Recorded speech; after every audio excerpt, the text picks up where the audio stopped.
Ocupa el micrófono. Está bien, muchas gracias. Sí, uno. Sí, cierto. También hay preguntas y respuestas. ¿Puedo pasar el micrófono para que ellos quede grabado? Ok. Muchas gracias por la invitación. Yo también soy parte de la FTL Núcleo Continental y colaboro aquí también participando en el núcleo local.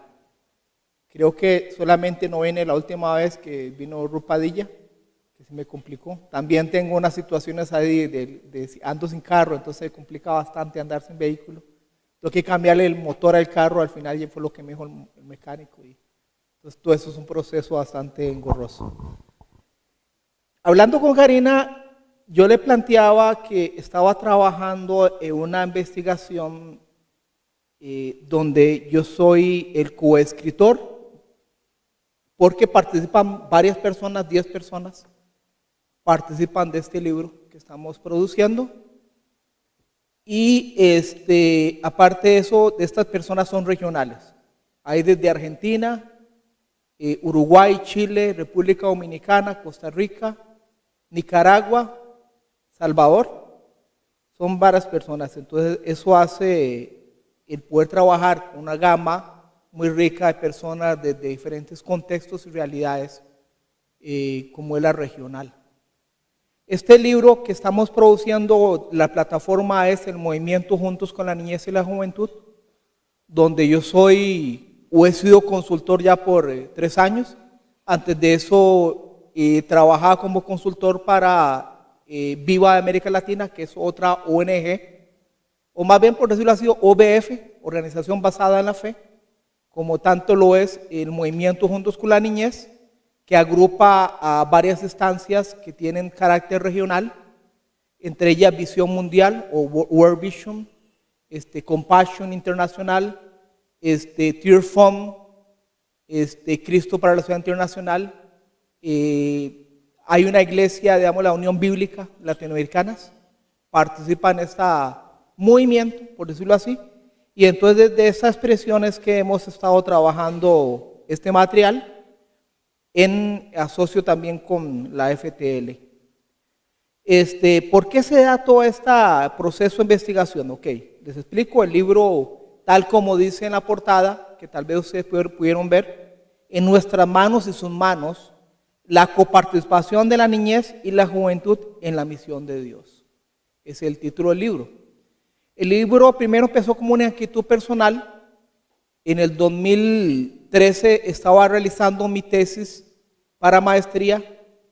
Yo soy graduado de teología con énfasis en liderazgo. Y entonces me gustó explorar un poco más lo que es el trabajo con los adolescentes. Entonces me fui a un proyecto por casi 4 o 5 meses aquí en Costa Rica para conocer de ese proyecto y el trabajo que estaban realizando ellos con los adolescentes. Se llama el proyecto Fundavida, que da en Alajuelita. Tal vez ustedes han escuchado hablar de Alajuelita, que es un lugar urbano marginal.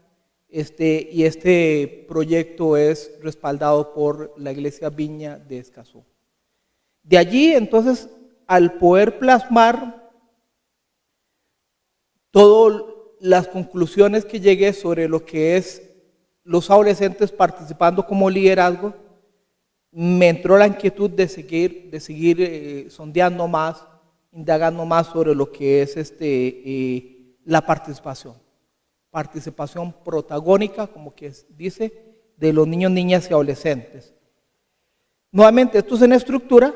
Entonces el libro está compuesto por 2 grandes bloques. El primer bloque es fundamentación bíblica teológica, que es desde la parte filosófica, la parte bíblica, que dice sobre la participación que encontramos, qué dice Dios desde la participación, qué dice la Biblia, etc. Y la segunda parte está compuesta por algunos modelos regionales de trabajo, de organizaciones que están desarrollando un interesante trabajo con tanto niños, niñas, adolescentes y jóvenes.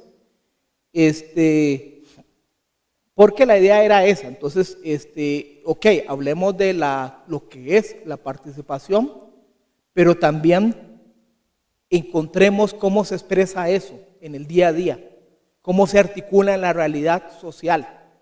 Eso era lo que queríamos encontrar. Entonces, no fue una tarea fácil encontrar porque a veces este concepto de participación y protagonismo, si bien tiene casi 30 años de estarse hablando, aún es paradójico, es muy nuevo.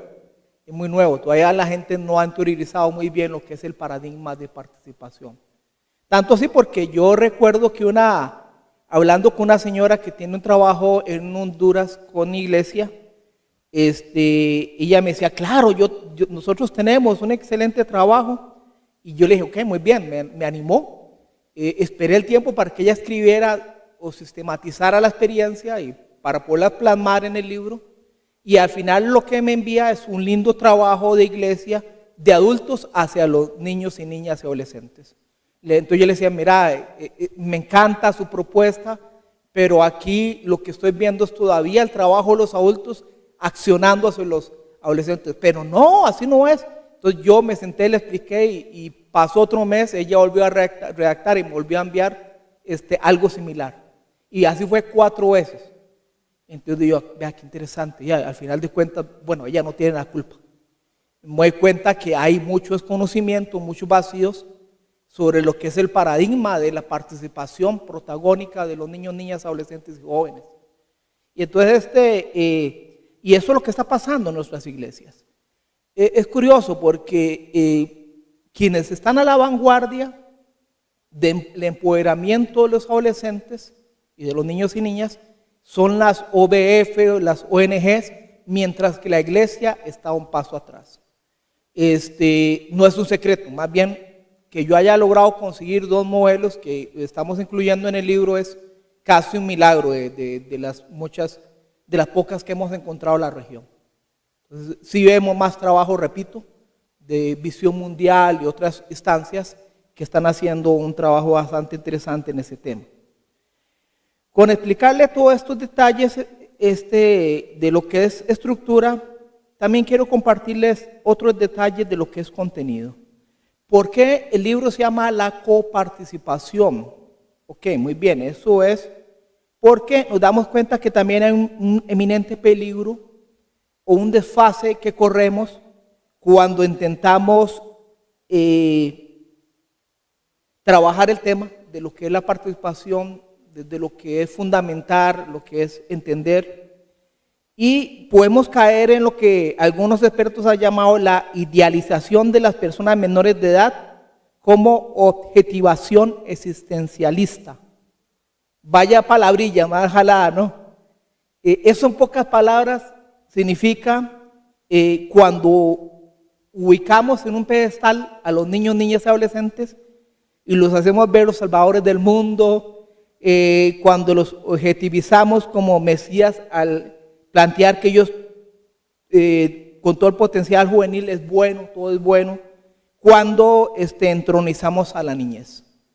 Entonces eso es esta palabra, y allí y no es un secreto también de que encontramos que hay una participación como un sinónimo de acciones políticas donde los niños y adolescentes se les coacciona a participar a través de marchas políticas en las calles, levantando carteles con consignas a favor de algunas causas justas, y además dan discursos elaborados por los adultos donde parecieran literalmente ellos unos mini políticos.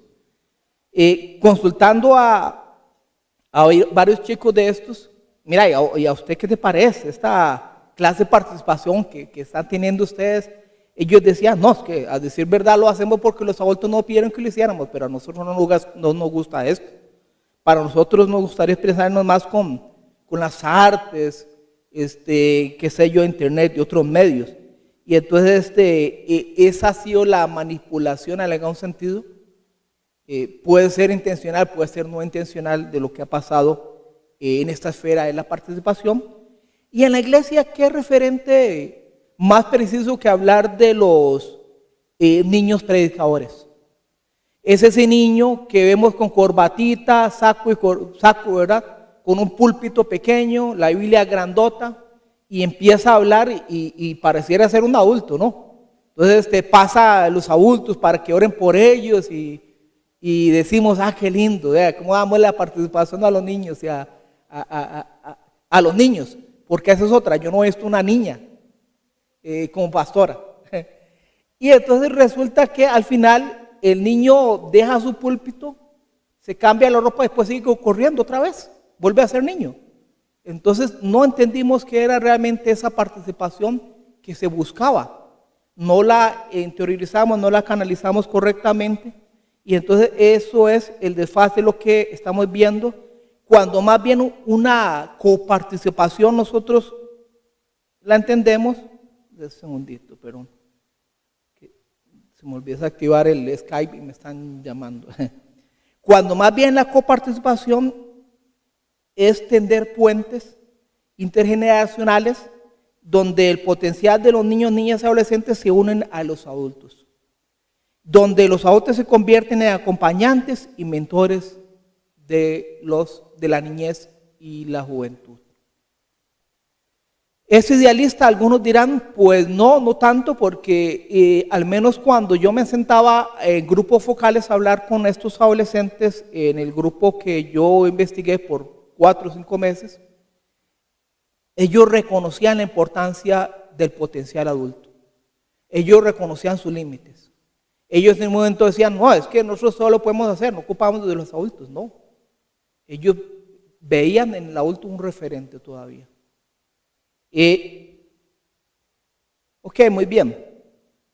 No hemos comprendido bien lo que es el paradigma de la participación de la niñez y la adolescencia y lo que ha traído implicaciones, como por ejemplo, al menos tengo 8 puntos que tienen que ver con cuando se confina al niño o al adolescente a lo que se le margina a discursos decorativos. Eso es una especie donde realmente no estamos dando una verdadera participación. Cuando no se parte de un reconocimiento de la dignidad humana de la niñez como criatura que portan la imagen de Dios. Y un ejemplo, yo hablaba con un adolescente increíble, este adolescente con todo el potencial de líder. Y él me decía, mira, Alexander, qué frustrante es para mí saber de que un tiempo yo siempre quise aprender a tocar piano. Y es un buen estudiante, con buenas notas. Pero mi madre decía que no, que yo no podía hacer eso, que yo no tenía la capacidad para hacerlo. Y gracias a que yo me empeciné en tratar, fue que logré aprender a tocar piano y le pude mostrar a mi madre que yo era capaz. Y entonces estamos viendo cómo la participación se margina desde el mismo hogar. No, es que aquí mando yo. Usted se calla porque el adulto siempre tiene la razón. Son paradigmas que nos hacen comprender nuevamente de quién es el que manda, ¿no? Y cuál es la participación que tiene el niño, el hijo o la hija, marginal.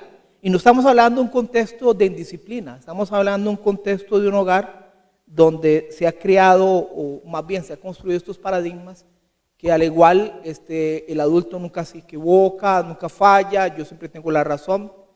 Y yo me acuerdo que una vez con mi madre, yo le decía a mi madre de niño, mami, pero usted se equivoca también. Y ella se molestó conmigo y casi hasta me persiguió con una faja, ¿verdad? Por la casa. Pero yo por dentro decía, pero es que ella se equivoca, ella no es perfecta, ¿verdad? Y entonces a veces los padres, de una forma saludable, por tratar de proteger a sus hijos, tal vez cometen este error, de hacer ver que ellos son perfectos. Cuando no se legitima su subjetividad o condición de sujeto. Entonces al niño se le ve más como un objeto, como los ejemplos que vimos anteriormente, y no como un sujeto. Cuando la participación brota y o gira en torno a los adultos, sus visiones e intereses. Y eso es lo que decía ahora, muchos proyectos de acción social que han sido diseñados para niños, niñas, adolescentes, son construidos por el adulto, pensado por los adultos, implementado por los adultos. Y entonces le traemos el producto ya terminado.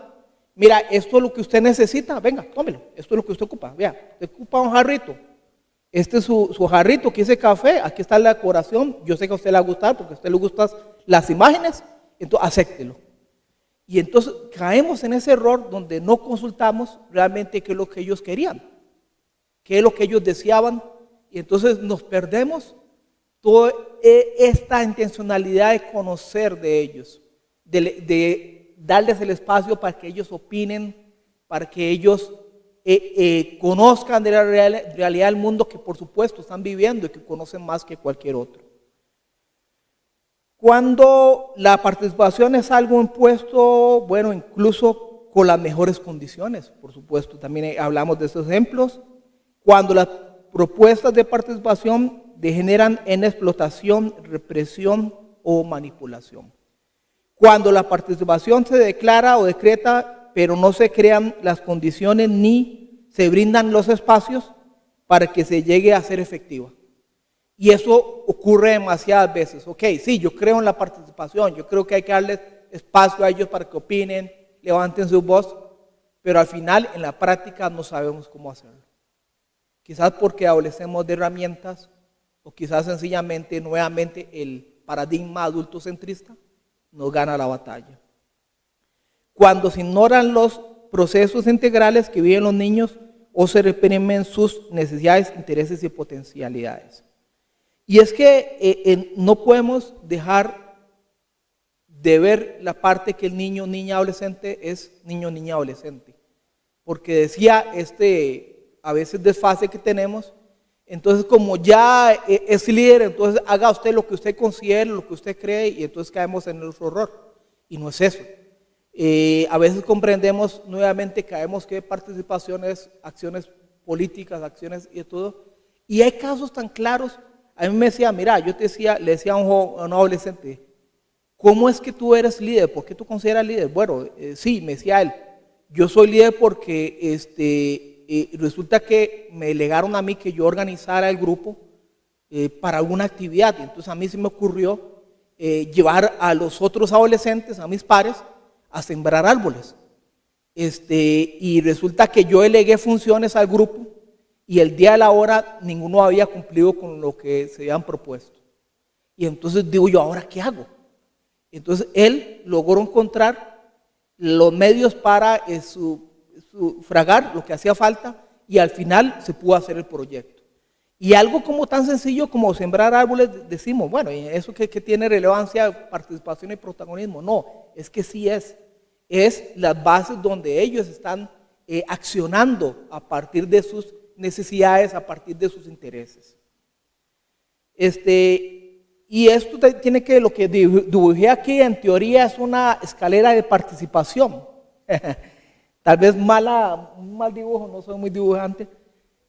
Robert Hart, un norteamericano, ya hace varias décadas atrás, él planteó lo que era la escalera de la participación, que es, en pocas palabras, una forma de entender por medio de algunos indicadores cuándo es que realmente hay una verdadera participación o no hay participación.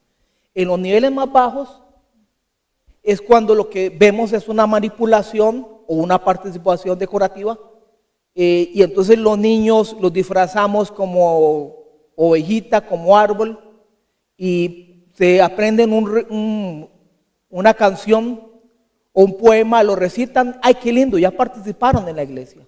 Y entonces esa no es una verdadera participación. Estamos hablando de niveles más bajos. En cambio, cuando en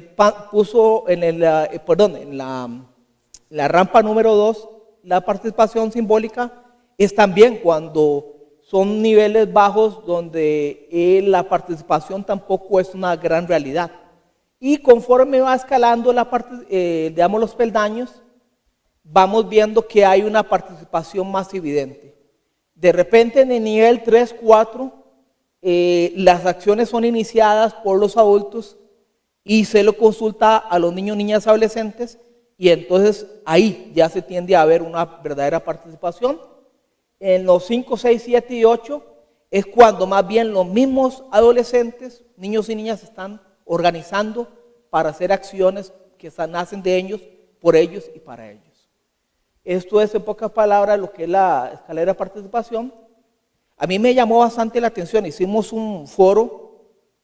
Yo estuve apoyando algunos años un movimiento que se llama Religiones a Favor de la Niñez, que es una expresión regional, pero me pidieron que también estuviera apoyando allí.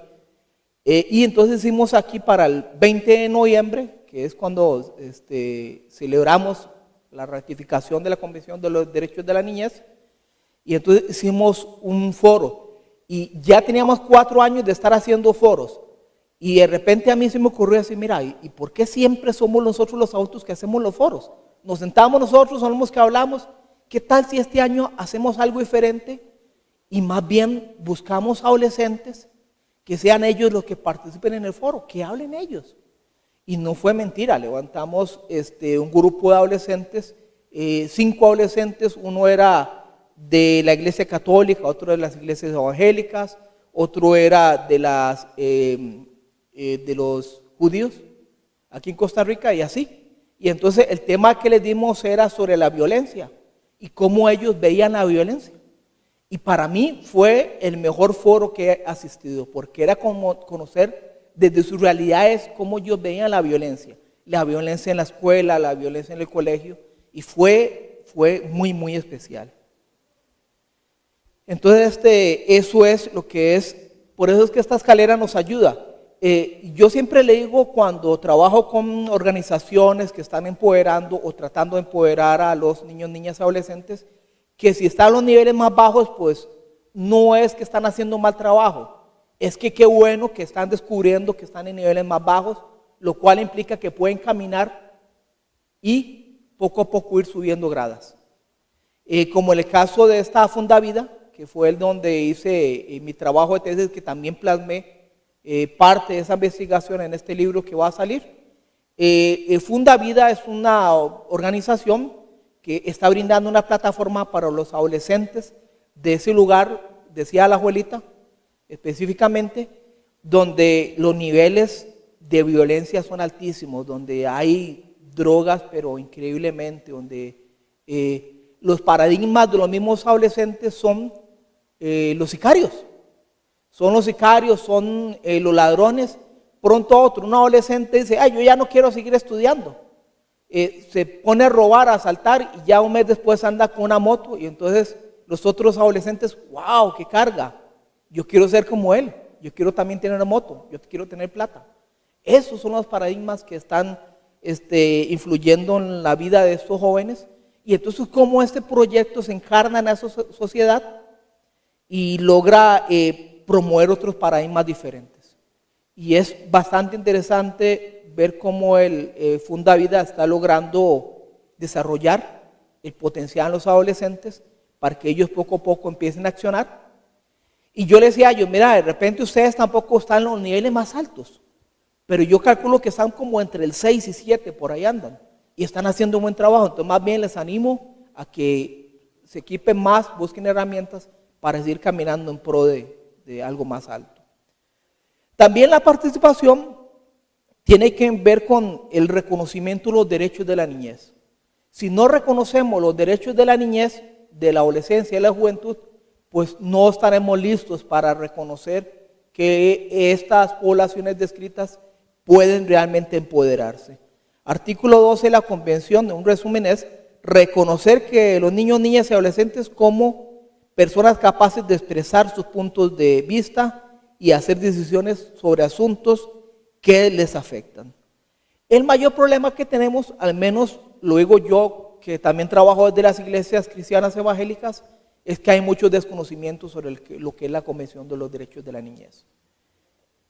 Por mi trabajo he tenido que viajar casi todos los países de América Latina y he llegado a lugares donde ni tan siquiera saben qué es eso, con qué se come, con qué se come la Convención de los Derechos de la Niñez.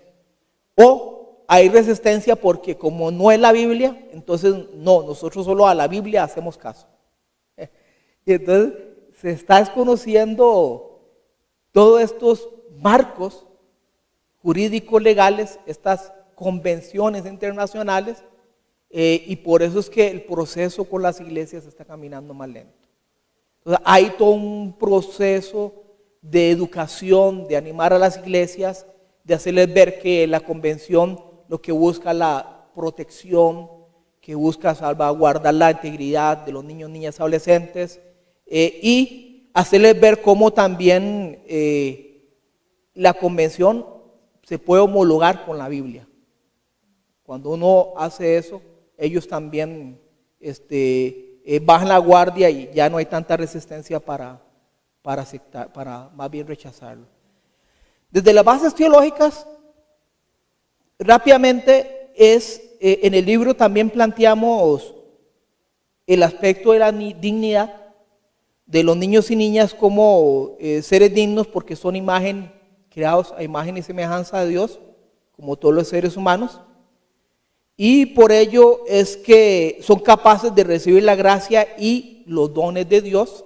Y al recibir los dones de Dios, estos dones se pueden expresar entre sus padres, en la comunidad, pueden servir, pueden hacer muchas cosas. Los niños y niñas como modelo de fe y recurso o vehículo de revelación. Las historias que encontramos de un Samuel, por ejemplo, que es curioso porque en el caso de Samuel, quien representaba al pueblo era el sacerdote Leví, y cómo más bien es Dios quien le habla a Samuel, y Samuel llega donde Leví llega donde Samuel a decirle, bueno, dime, ¿qué dijo Dios? ¿Verdad? El maestro se sienta en el banquillo para escuchar al niño, que es el que tenía el mensaje. Y así encontramos varias referencias bíblicas. Decía un teólogo alemán, Friedrich Schleiermacher, no sé cómo pronunciar ese, eso, qué bueno, sí, mejor. Decía, enfatizó que aquellos adultos que deseen entrar al reino de los cielos necesitan recobrar su espíritu infantil, pero no solo eso, sino haciéndose como niños, sino también aprendiendo de ellos. Lo otro es que incluir a los niños y niñas en su historia y cómo Dios los registra en la Biblia y los dignifica. También en el caso de la participación de los niños y niñas y adolescentes, de apuntar a permitir que ellos puedan accesar a la información, canalizar sus deseos de aprender, formarse puntos de vista, expresar ideas, intervenir en actividades, procesos de incidencia pública, ser propuestas y proyectos, analizar situaciones, elegir varias opciones, respetar a los otros y ser tratados con dignidad. Entonces ahí tenemos, repito, algunas bases bíblicas que nos refuerzan lo que es la parte de este libro. Y en la segunda parte decía que tratamos de ejemplificar toda la teoría, ahora sí, llevarla a la práctica, cómo se da esta participación. Entonces ahí tenemos 9 diferentes modelos, decía, de organizaciones. Luz Urbana. Luz Urbana nace de un grupo de jóvenes de 20, 27 años, por ahí más o menos, que en lo que es Argentina, una zona que se llama Córdoba, resulta que el templo evangélico cierra sus puertas porque ya no hay miembros. Nadie quiere ir a la iglesia. Estos jóvenes deciden tomar este templo y hacer una propuesta diferente de evangelismo. ¿Cómo? Por medio de las artes. Entonces empiezan a hacer obras de teatro, empiezan a enseñar, a capacitar, y poco a poco la gente empieza a llegar al lugar. Y ellos ven cómo ese espacio se convierte en su referente para comunicar las buenas nuevas de Dios de una forma completamente desestructurada. Hoy, en medio de tantas iglesias con toda esta estructura, yo creo que tenemos mucho que aprender de ministerios como estos, que están haciendo una diferencia de pensamiento, fe y acciones para alcanzar a otros jóvenes de la comunidad. El club de Fundavida, que ya les mencioné, que de repente no voy a hablar muchos detalles, pero al menos en esta investigación, mi participación en el descubrimiento era, reitero, ¿verdad? Era sobre lo que era participación y protagonismo, pero desde los adolescentes como líderes. Porque es otra parte que también estamos en pañales. Hablar de los adolescentes como líderes, casi no hay mucho material escrito sobre ese tema. Sí, se ha hablado bastante de participación, protagonismo, pero ya viendo el adolescente empoderado, el joven empoderado, ¿qué significa? ¿Qué es? ¿Cómo se expresa? Entonces, eso fue lo que yo hice en ese trabajo, que lo plasmé con algunas preguntas, y les animo, cuando salga el libro va a salir, Dios mediante, entre noviembre y diciembre.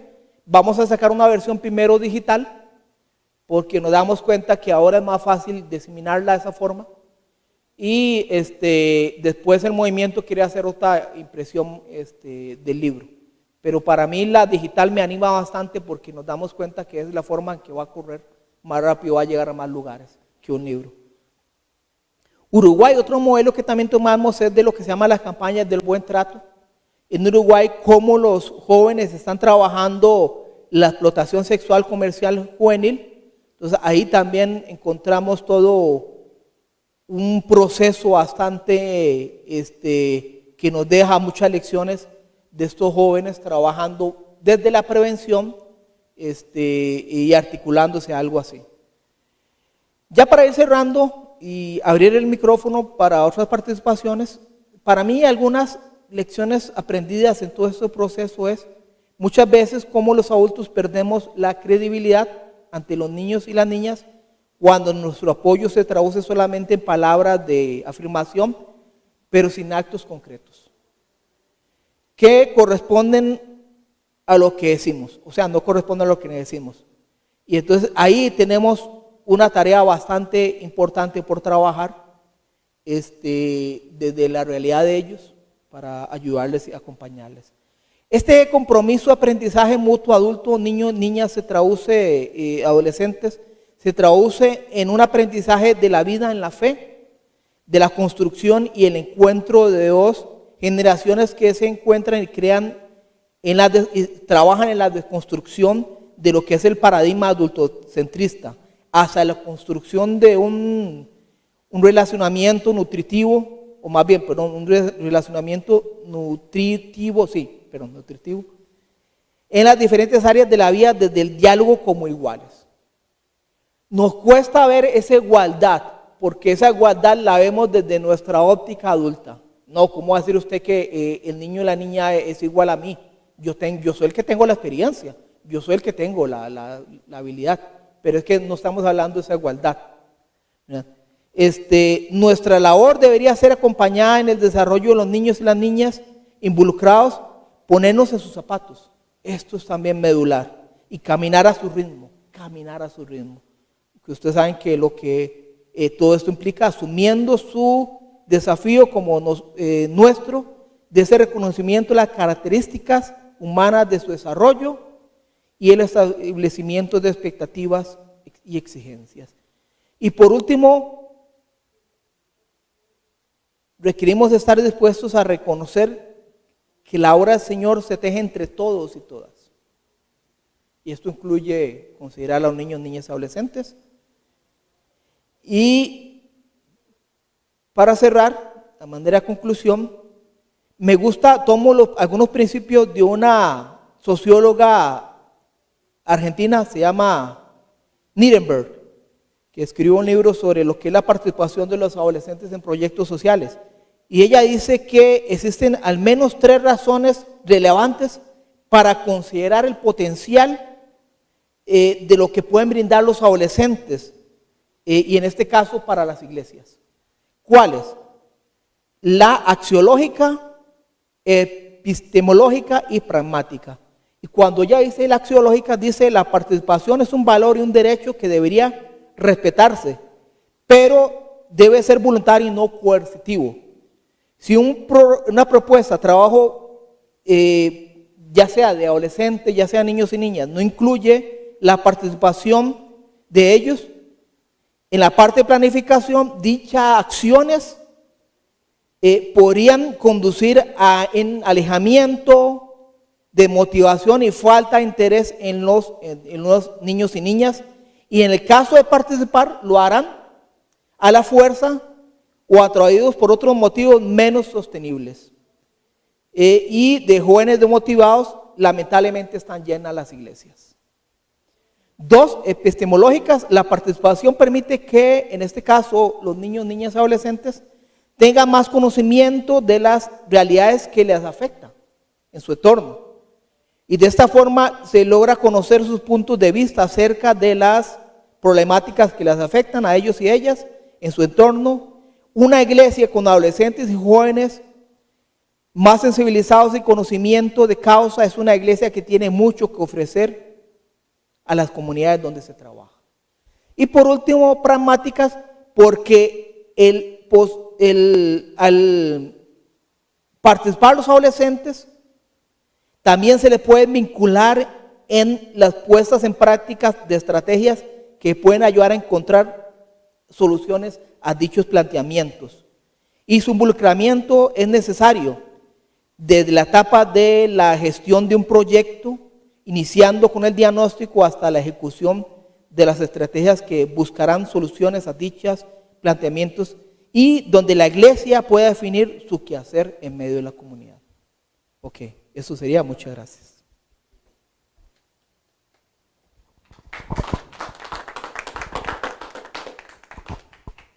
Y aquí abrimos un tiempo de preguntas, comentarios, por supuesto, también referente a este tema.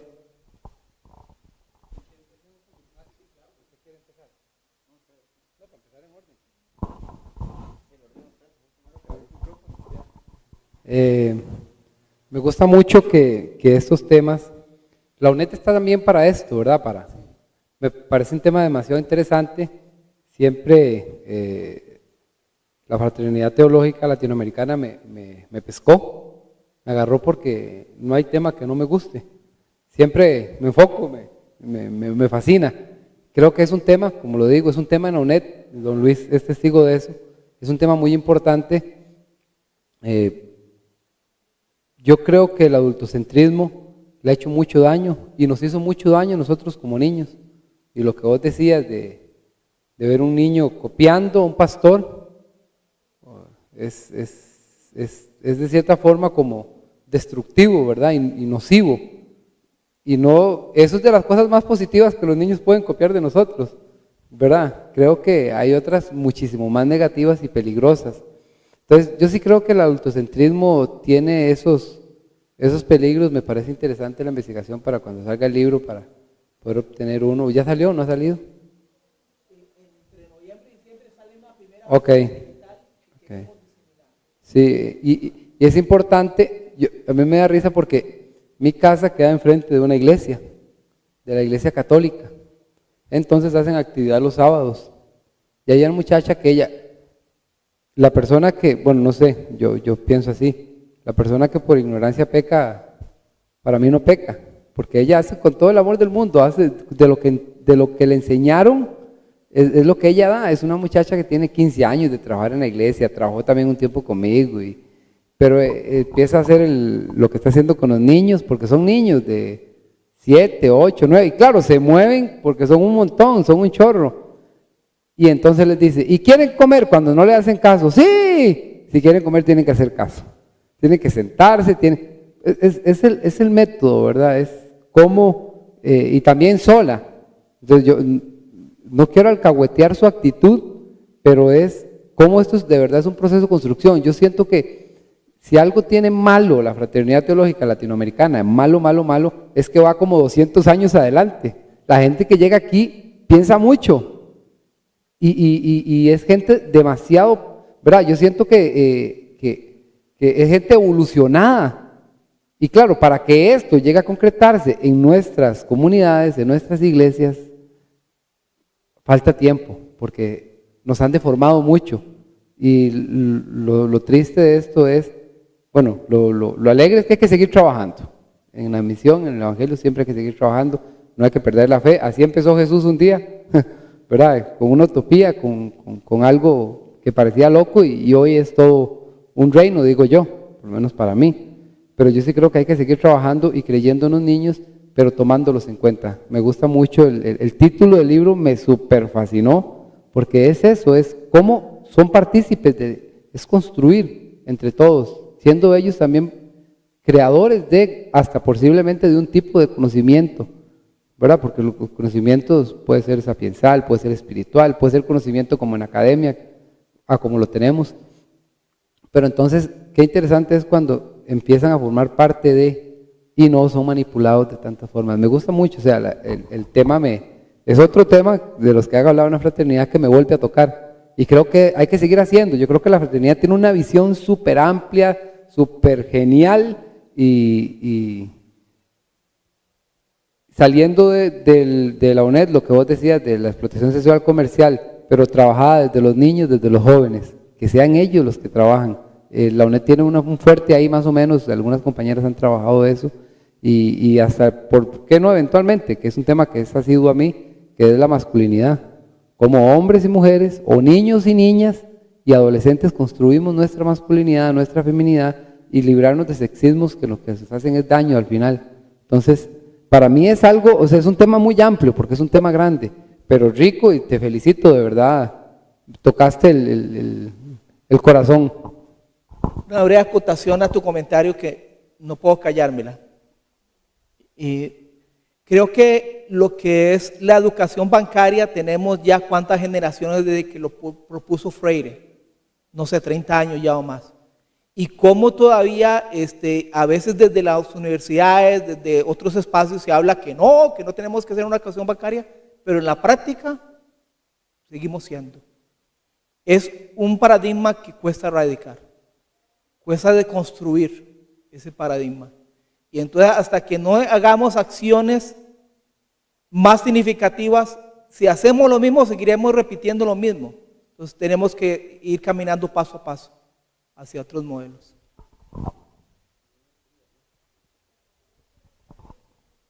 De mi parte, como estudiante de educación, tratando de llevarlo un poco más al ámbito educativo, y no tal vez tan eclesial o tan, no sé, tan religioso, no sé cómo llamarlo, me impacta porque yo noto que el problema de los niños es simplemente el reflejo de los padres. O sea, porque también entre los padres guardan silencio, y no tanto porque, bueno, más que todo por el ámbito de jerarquías. O sea, depende de quién está hablando, guardamos silencio o seguimos hablando. O sea, está hablando esa persona importante.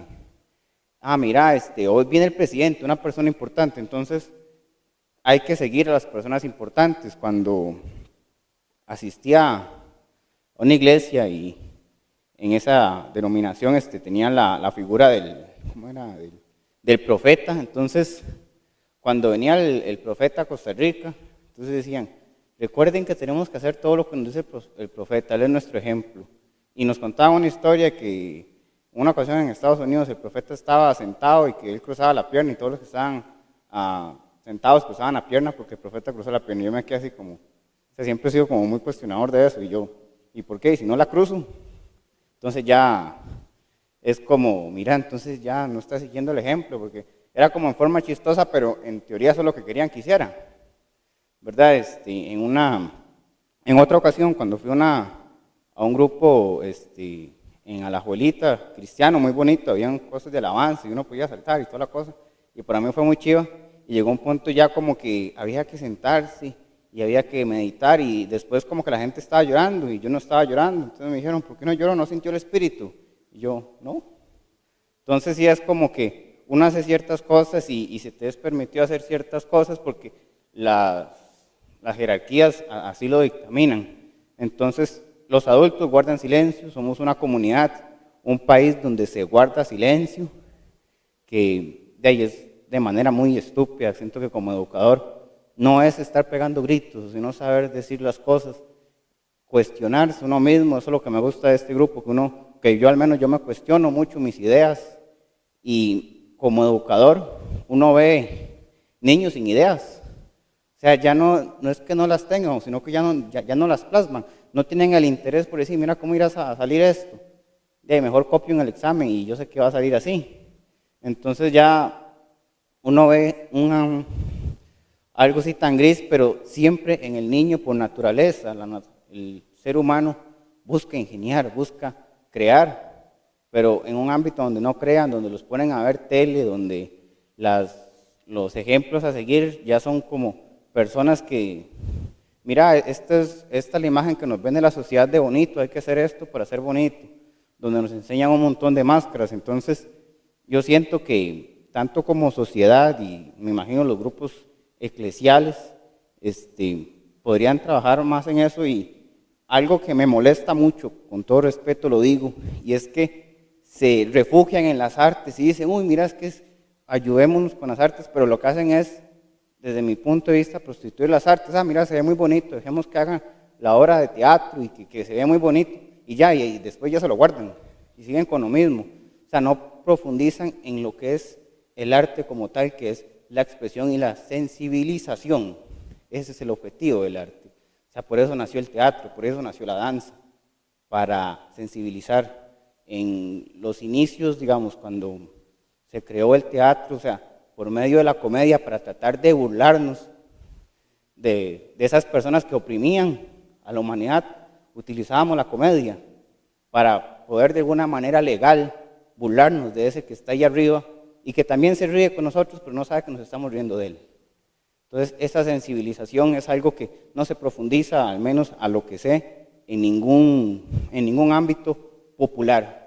O sea, sí está el teatro como el área, bueno, yo lo digo desde mi óptica, que también bailo, y si uno le profundizan eso, usted cuando sale al escenario, usted tiene que darlo todo, por ese que está ahí, sea una persona, sean 2000. Entonces es algo que podría ayudar mucho. Yo he visto cosas muy buenas de congregaciones tanto católicas como evangélicas, pero nada más se lo guardan ahí. O sea, igual puede profundizarse, como lo hacen con la Biblia y todos los textos, en eso también, en sensibilizar, en que usted entienda su cuerpo, que usted ame su cuerpo no por cómo se ve, sino por lo que su cuerpo le permite hacer. Eso es lo maravilloso de las artes escénicas, que usted empieza a amarlo. ¿Por qué? Porque me permite hacer esto, y de permitirme hacer esto me permite alcanzar otras cosas, y me ayuda a realizarme como ser humano, porque me enseña que soy importante. Digamos, los que creen en Dios, de que Dios le dio ese cuerpo para hacer cosas grandiosas, ¿verdad? Entonces, más o menos por ahí. Sí, lo que decís me parece muy acertado. Yo creo que uno de los valores agregados de este libro es precisamente eso, que exploremos, que nos sensibilicemos, que adquiramos herramientas sobre lo que es la coparticipación. Cuando yo hice mi investigación para la maestría, yo me di la búsqueda de buscar muchas referencias, muchas fuentes en internet, y había bastante, pero dos cosas me llamaron la atención. No había casi nada escrito desde el área cristiano evangélico, y como la FTL nació desde un grupo de teólogos cristianos evangélicos, entonces me llamó la atención que no había casi nada. Lo otro es que casi todos y lo que había era, sí, trabajos muy buenos sociales, pero casi todos enfocados solamente en la práctica. Y yo decía, mira, qué interesante, pero qué bonito suena esto, pero muestre dónde se está haciendo esto, porque a veces suena como un sueño muy utópico. Y entonces por eso fue que este libro viene también a dar una respuesta. Sí, muchísimas gracias. Y sí, espero que ver el libro responde a unas necesidades muy grandes. Estoy pensando de la necesidad que tenemos de repensar mucho de la educación teológica. Es decir, si la iglesia existe debe ser la comunidad donde todos y todas de cualquier edad encuentran su lugar o un espacio en la misión de Dios. Entonces necesitamos un liderazgo capacitado para facilitar eso, y eso no se ha dado.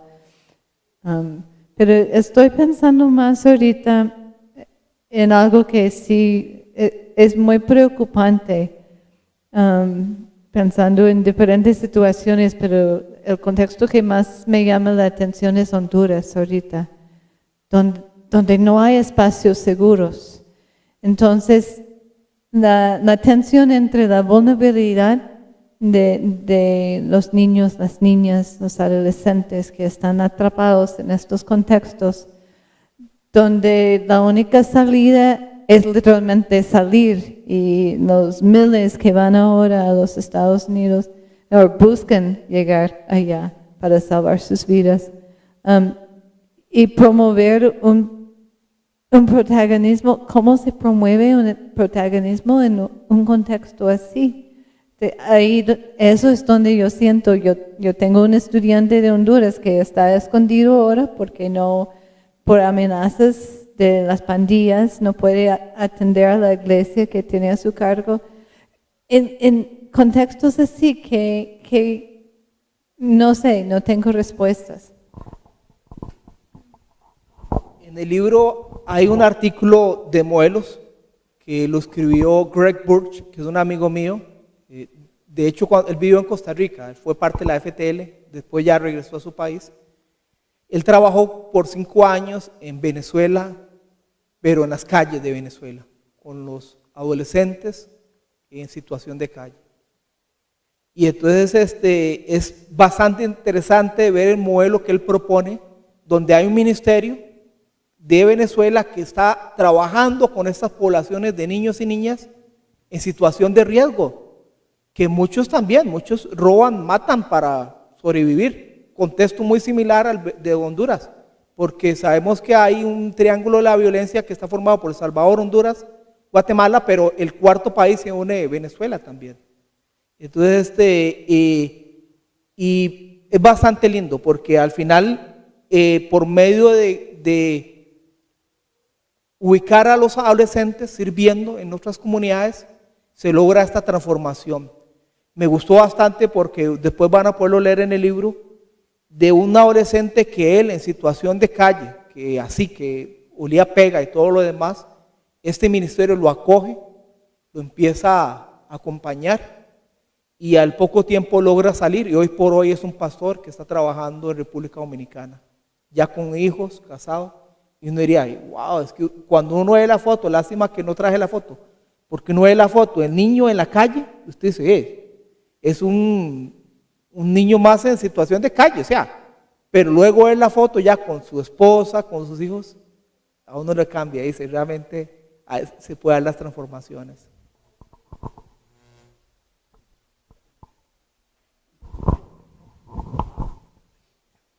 Bueno, en primer lugar, felicitarte porque me ha impresionado mucho, de verdad, un enfoque muy interesante, novedoso, liberador,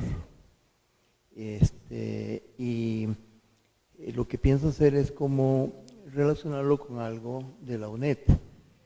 Si nosotros aplicamos, por ejemplo, esos cuadros a la educación por extensión, hay toda una filosofía en la UNED que tiende hacia ello, es decir, es lograr que el estudiante vaya asimilando cada vez más un papel protagonista y hay toda una corriente que se está utilizando que es el aprender a aprender, ¿verdad? Que es una forma como de ir madurando a un estudiante para que pueda ir asumiendo toda una concepción y participar autónomamente. Me parece excelente ese enfoque. Veo algunas similitudes con el enfoque de ustedes. Sería interesante investigar más sobre el asunto. Y luego, por la experiencia mía en el campo de la educación popular, es interesante en mi práctica en educación popular, encontré muchas experiencias de niños y jóvenes que se unían a toda la comunidad adulta, ¿verdad? Y participaban de una manera muy activa y protagónica y madura en el proceso liberador que ocurría dentro de la educación popular en esas comunidades. Me parece que también habría un aporte de parte de la educación popular en ese sentido. Y luego estoy pensando en otro modelo, en el modelo de Raúl Alves, ¿verdad? Lo que se llama la teología lúdica, que él enfatiza mucho el aspecto del juego, ¿verdad? Porque yo supongo que esto también tiene que ir amarrado a una concepción educativa, porque me parece que hay poco desarrollo en este tipo de digamos, de educación con niños que vayan asumiendo cada vez más un papel protagónico y también autoconsciente. Me parece que va por ahí en una línea parecida a veces a la educación de Paulo Freire, ¿verdad? De salir digamos, de una mentalidad ingenua para ir asumiendo papeles más claros, ¿verdad? Sobre su propio quehacer, su propio papel en la vida. Y me parece que estos tres elementos podrían tener algún aporte en esto, no sé.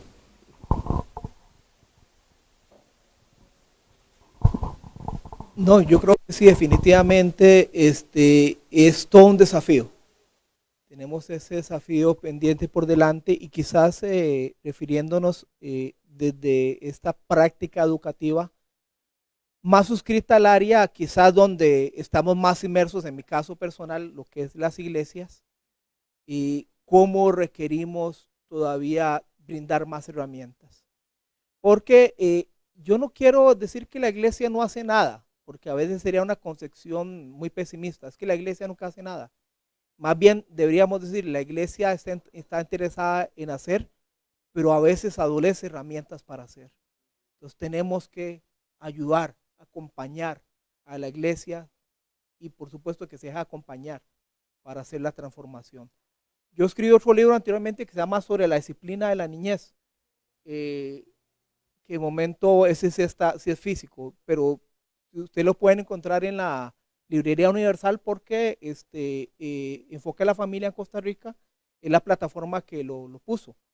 Y en este libro yo planteo justamente eso, cómo, digamos, bregamos con condiciones por generaciones que no nos permiten ver ese horizonte.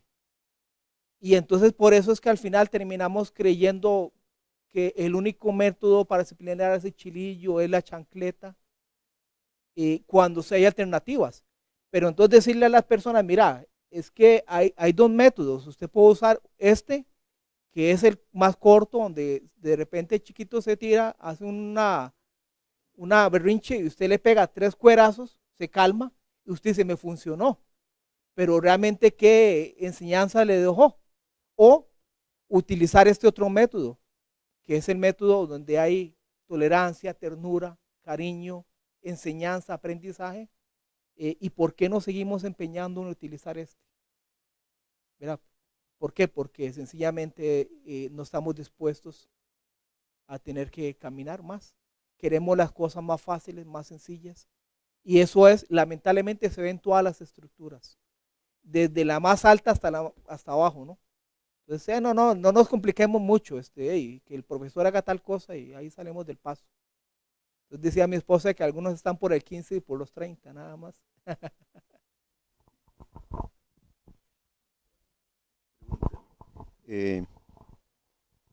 Creo que en este ideal de participación y sobre todo protagónica, ¿no?, de la niñez, y creo que niñez, adolescencia,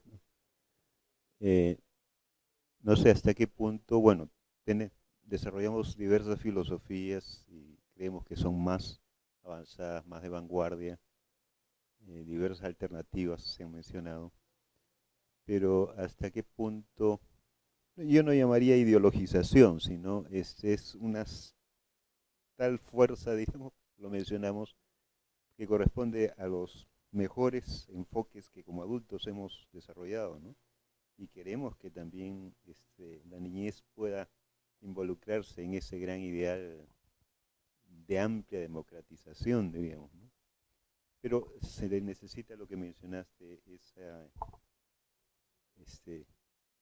esa coparticipación intergeneracional, ¿no?, donde reconocemos siempre un rol, el liderazgo, ¿no?, para estar detrás, para justamente, ¿no?, porque dejarlo solito, bueno, generen ustedes, produzcan, ¿no?, crean, seguramente que se va a dar, ¿no?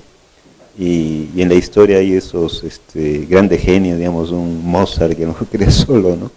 O tanto videíto ahora que hay que esos chinitos de 3 años hacen unas cosas pero tremendas, pero yo me imagino por los padres. No, es una pregunta, ¿no? ¿En dónde está el equilibrio? Y sí, bueno, hay una Malala, por ejemplo, ahora que parece realmente tiene una gran capacidad de liderazgo, ¿no? Pero ha habido una coordinación, llámese su familia o algo, ¿no? Era la pregunta, ¿no? Y la segunda es, ya de manera más general, todo este apoyo a la niñez, no sé, ¿qué ubicación tiene en el conjunto de los enfoques del desarrollo, ¿no? La hago la pregunta porque más o menos mi especialidad es más el desarrollo global, ¿no? Y, por ejemplo, en todo esto que se está hablando de la Agenda Post-2015 y los Objetivos de Desarrollo Sostenible o al 2030, ¿no?, de las Naciones Unidas, y que antes fueron los Objetivos del Milenio, ¿no? Creo que sí, bueno, hay objetivos, digamos, de educación, de alimentación, de salud, ¿no? Y una prioridad a la niñez, no se mueran en el África, aquí allá, ¿no? Pero en esta dinámica, yo diría, ¿no?, donde la niñez asume roles gestores del desarrollo, no sé, me parece que como que en esos grandes objetivos están metas para lograr con ellos un poco más pasivamente en cuanto a la participación, sino que ellos deben ser protegidos, garantizados, porque evidentemente de la educación, de todo ello, ¿no?, hay posibilidades. Pero no sé cómo está, no me he preocupado tanto en meterme, ¿no?, allí, en ese conjunto. Entonces quedaría como siempre un tema un poco marginal para ONGs, para iglesias, ¿no? Pero la grande gestión mundial mejor no está asumiendo. No sé, eran dos preguntas, ¿no?, que tenía, no sé si sabes. Respondiendo a la primera, este es el meollo del asunto, que a veces nos cuesta cómo procesar en la práctica hasta dónde llega la participación de adulto, hasta dónde llega la participación del niño, niña, adolescente. Y quizá lo pongo a manera de un ejemplo de uno de los proyectos que visité, donde hice, donde hice mi tesis. Resulta que me decían los adultos, pero los líderes adultos les preguntaban, mira, pero entonces ustedes dejan que todo el proyecto lo hagan los adolescentes. ¿Dónde intervienen ustedes? Me hacen, no, o sea, es que nosotros permitimos que primero pase por las aspiraciones de los adultos. Perdón, las aspiraciones de los niños y niñas y adolescentes. Después llega un momento en que permitimos que ellos se integren, pero también ahí brindamos acompañamiento. Porque definitivamente, ¿acaso que un adolescente sabe de planeación estratégica, sabe de marco lógico, sabe? No es la realidad, ¿verdad? Y de esa forma es como ellos van tejiendo la participación, pero eso sí, hay momentos donde los dejan a ellos trabajar, sobre todo con dinámicas lúdicas, para que se enfoquen en estas realidades que piensan ustedes, y ahí están ellos. Me decía un adulto, que vieras qué difícil es no intervenir, porque de repente yo tenía ganas de decirle, mira, ¿han considerado esto y esto? Y tenemos que quedarnos callados porque estamos aprendiendo todavía, aprendiendo a darles el espacio a ellos para que sean los que procesen, los que armen. Y después, cuando ellos nos traían los productos que han construido, los engranábamos dentro de toda la estrategia. Entonces, eso es quizás una forma en cómo se está haciendo. Con respecto a la segunda parte, yo creo que también no estoy muy enterado de lo que usted me está preguntando, aunque sí he estado notando que en los últimos tiempos hay una preocupación bastante fuerte por muchas ONGs en el tema de brindar esta participación. Ya se está hablando más que antes. Entonces, ya inclusive hay muchas que son como ejes transversales. El desarrollo sostenible de muchas direcciones que se están ejecutando. Entonces, por ahí es donde yo creo que va. Quedamos con esta, creo, ¿no es? ¿Aquí? Sí, ¿no?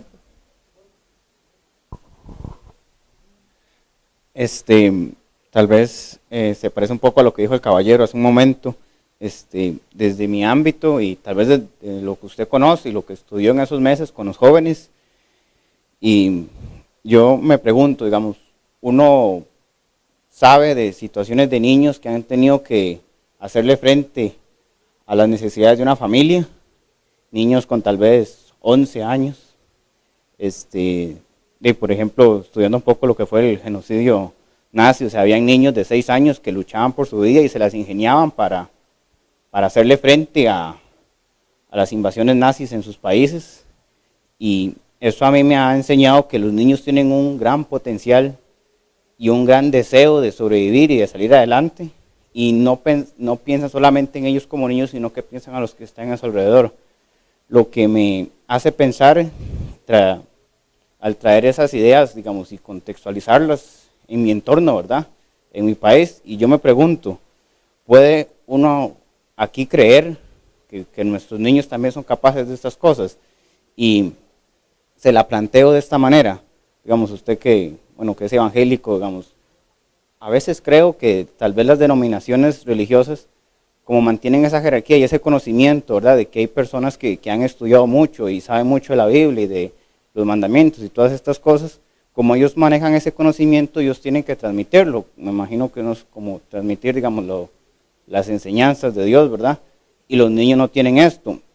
Yo me preguntaba, digamos, ¿qué pasaría si es que tal vez les da miedo o que los niños planteen también otras cosas, tal vez dentro de lo poco que saben, digamos, y tal vez solo manejan conceptos de Dios, de amor, de esperanza, y que ellos también planteen? Y si usted ve dentro de lo que usted ha estudiado, usted ve factible, por ejemplo, tal vez tomando un ejemplo muy exagerado, el caso de Noruega, donde ya hacen foros grandes, donde están tanto los adultos mayores, personas que estuvieron en la Segunda Guerra Mundial, que fueron víctimas del Holocausto, con jóvenes, donde dan sus ideas para de esa forma construir un modelo de ética y en base a ese modelo crear el desarrollo. O sea, dentro de lo que usted conoce de nuestros jóvenes y niños, se puede prestar eso y tal vez dentro de su ámbito, el ámbito de ustedes, ¿verdad?, el religioso, se puede abrir también de esa manera para que tanto el que sabe mucho, o sea, y no solamente que los dejen participar, sino que ellos también formen parte.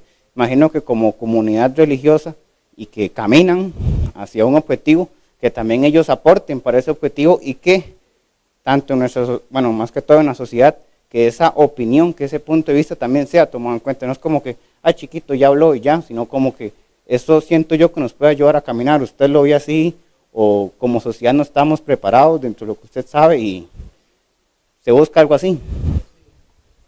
Solo una pequeña aclaración, yo no me declaro ni me considero evangélico, yo me considero cristiano y seguidor de Jesús. Yo ya hace tiempo dejé el título de evangélico porque estando en Guatemala me dio vergüenza llamarme evangélico, viendo tantas mega iglesias, viendo tanta desigualdad social. Digo, no, yo renuncio a llamarme evangélico. Entonces, algunos me entienden, me aceptan, otros ya me ven como un hereje por decir que no soy evangélico. Además, soy también pastor de una iglesia donde van católicos y evangélicos. Entonces, eso también me ayuda a tener un concepto un poco más amplio de lo que es el ecumenismo. Yo creo que para allá deberíamos caminar. El punto es hasta dónde sí una ideología y hasta dónde puede ser verdad. Y yo creo que su pregunta es bastante compleja porque implica mucho. Solo puedo hablarle de lo poquito que he visto en la región y otra vez enfocado desde el trabajo que realicé, ver que todavía hay esperanza cuando uno ve modelos que caminan hacia eso, donde hay una consideración del rol del niño y la niña junto con el del adulto y se está aprendiendo a trabajar. Que de allí a que lo vivamos de una manera muy amplia en la sociedad, creo que todavía nos falta mucho por caminar. Entonces, alguien de repente se sentía muy desmotivado de ver tantas situaciones que nos golpean, ¿no? Y entonces al final de cuentas, ya enfoquémonos en lo pequeño, lo que nuestros espacios donde sí podemos hacer cambios, porque si no lo contrario va a ser muy difícil.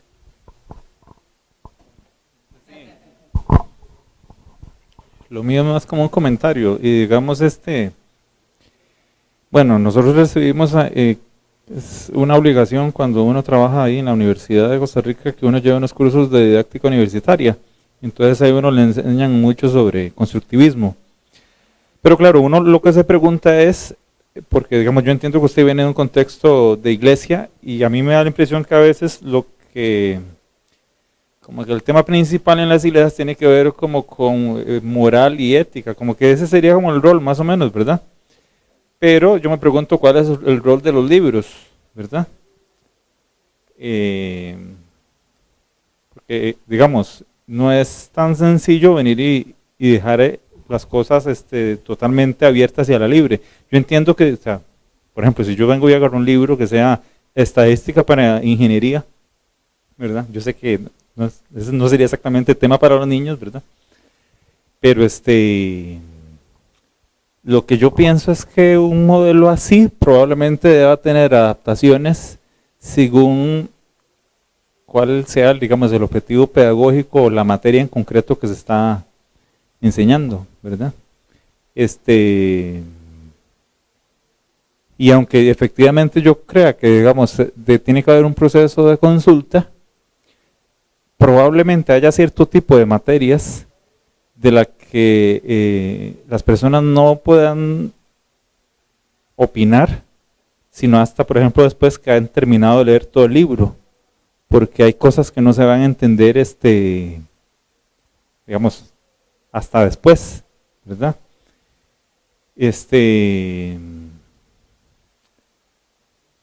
Bueno, yo doy cursos de estadística y hay cosas que todo lo aburrido es como todo el semestre es aburrido, y yo sé que el semestre es aburrido, a mí no me gusta.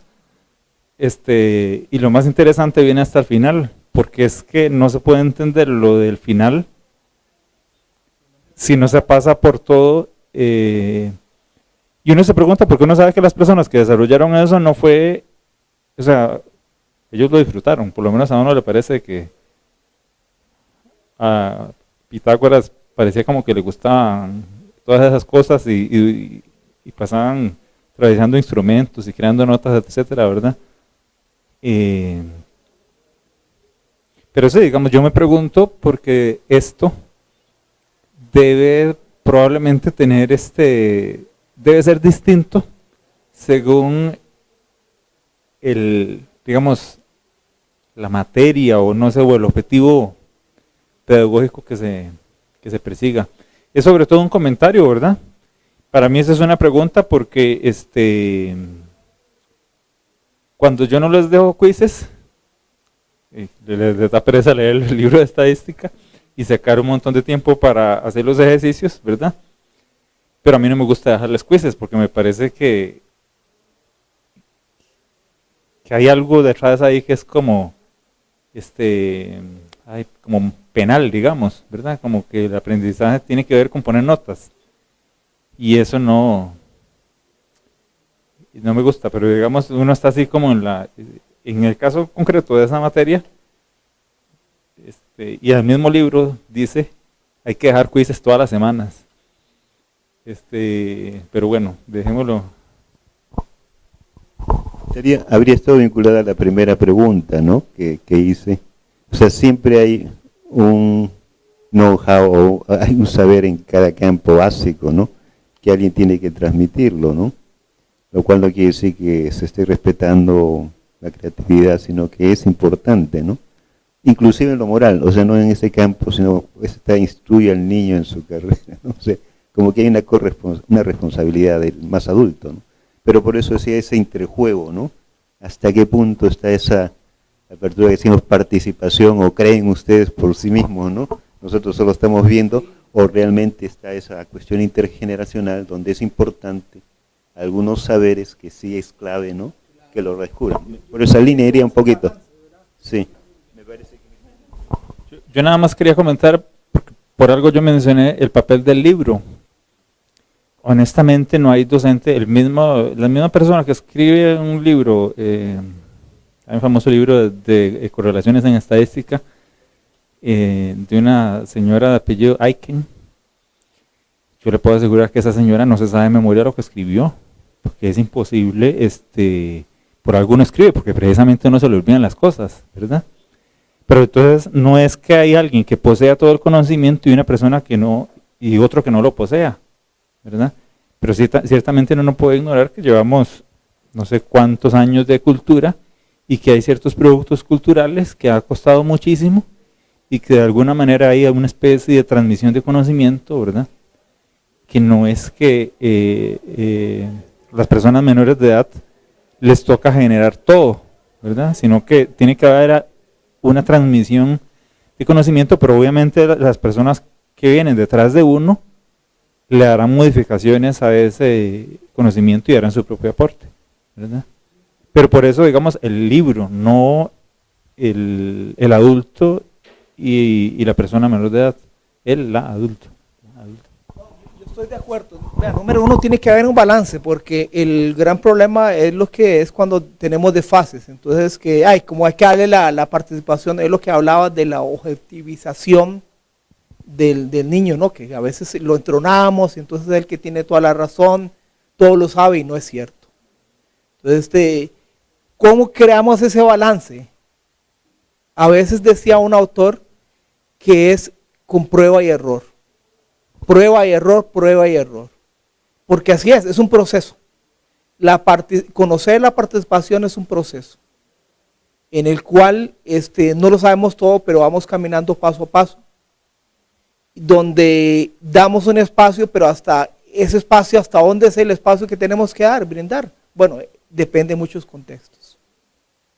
Sí, definitivamente. Lo importante de este libro es que este libro no está escrito para los niños y las niñas, es para los adultos que trabajan con los niños y niñas. Entonces, queremos que sea esa herramienta desde allí, ¿verdad?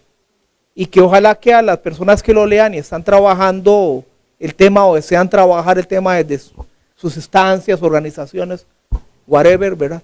Puedan tener algunas pistas que le puedan ayudar en este proceso. Entonces,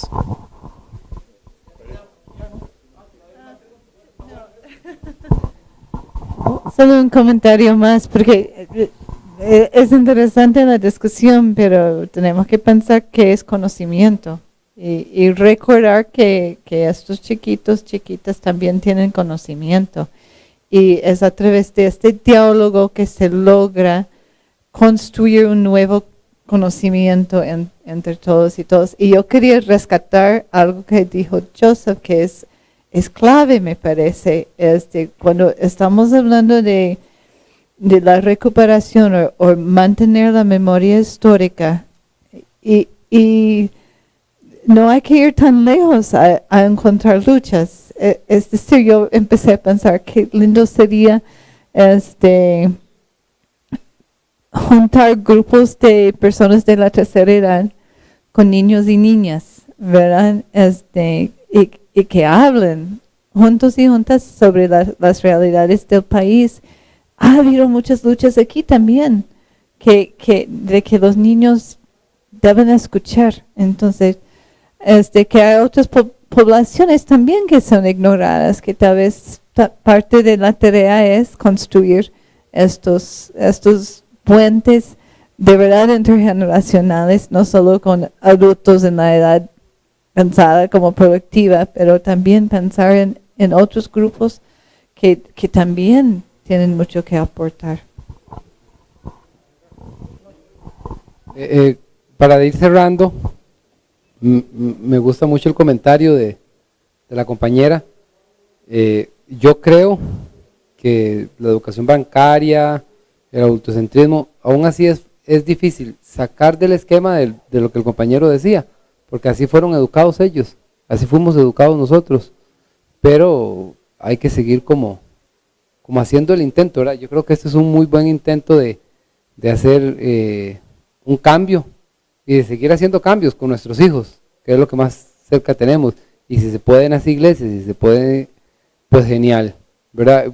Ahora nos olvidamos de algo que vos decías al principio, que era, y Costa Rica es, bueno, especialista en leyes. En Costa Rica todo es una ley, ¿verdad? Los que hemos visitado países de América Central, nos damos cuenta que no están ¿verdad? tan legalizados como nosotros todo es ley, ¿verdad? Ellos van y venden en sus esquinas, venden las pupusas, y allá venden las tortillas, y no es tanta cosa, ¿verdad? Nosotros aquí todo es así como, si querés ponerte una chingadita ahí para vender cualquier cosita, te mandan a la municipalidad, ya aparece el chorizo, y viene la burocracia y que no se puede por tal cosa. Entonces, como respondiendo a esa lógica de lo que vos decías, y yo creo que nosotros ninguno lo rescató y yo no quería dejarlo ahí en el aire, que es sobre la legalización, sobre las leyes y cómo las leyes protegen a los niños, pero a veces hasta las mismas leyes pueden cometer, tienen sus pequeños errores finos, ¿verdad? Tienen que servir para irse corrigiendo, porque ni las mismas leyes les dan las libertades, ¿verdad?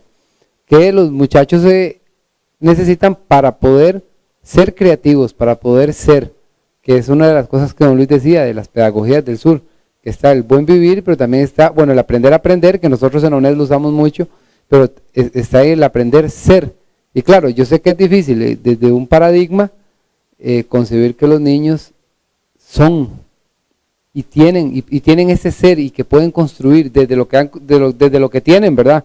Por supuesto, si le das un martillo, posiblemente ocupe un clavo o no sabe qué hacer con el martillo. ¿Me explico? Solo martillar, es la herramienta que le estoy dando y lo que he aprendido a hacer con esa herramienta. Pero con una pedagogía del amor, con una pedagogía de la esperanza, los muchachos pueden ser personas diferentes, lo que vos decías, del muchacho rescatado de las calles, cuántas personas han sido rescatadas, todas las personas tenemos, ahora estaba leyendo un libro de Albert Einstein, y Albert Einstein, que no es religioso, y él decía que la religión era muy necesaria, y que una persona sin esperanza no tiene sentido, su vida no tiene sentido. Me pareció estar leyendo, vos que decías del Holocausto, a Víctor Frank, ¿verdad? Que decía, las personas ocupamos un sentido de vida, ocupamos una esperanza para poder vivir. Entonces yo creo que para cerrar con eso, esos temas de la fraternidad son fascinantes, a mí me fascina porque siento que son un poquito volados y que son parte de una cultura que hay que ir haciendo, que hay que ir cambiando. Entonces, felicitarlo a Alexander. La UNED está siempre abierta a estos espacios. Creo que no son espacios, si fuera un espacio cerrado, qué mal, ¿verdad? Pero es que es un espacio demasiado rico en conocimiento, no un conocimiento positivista, ¿verdad? Desde ese lado, sino que para crecer desde otro lado, que lo que el compañero nos viene a aportar es muy interesante, ¿verdad? Sí, porque, bueno, también la UNED tiene algo un poco diferente. Los libros de la UNED vienen mediados diferentes porque es de educación a distancia. Entonces, a nosotros cuando vamos a hacer un libro nos dice, tenés que tener cuidado con este libro. ¿Por qué? Porque esto que vos tenés es el profesor del estudiante.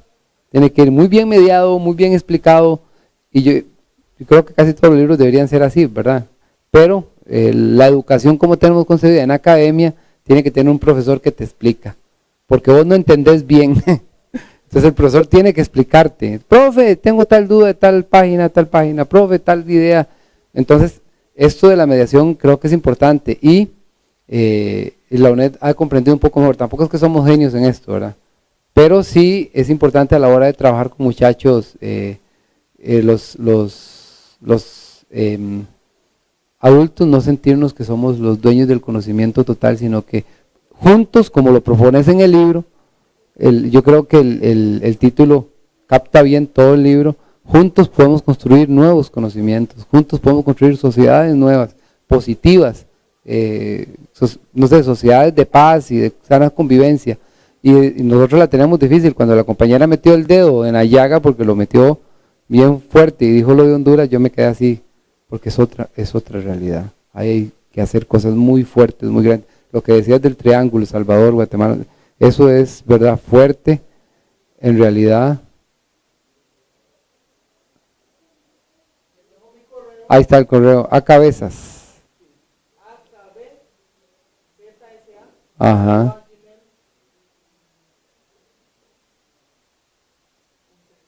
.com.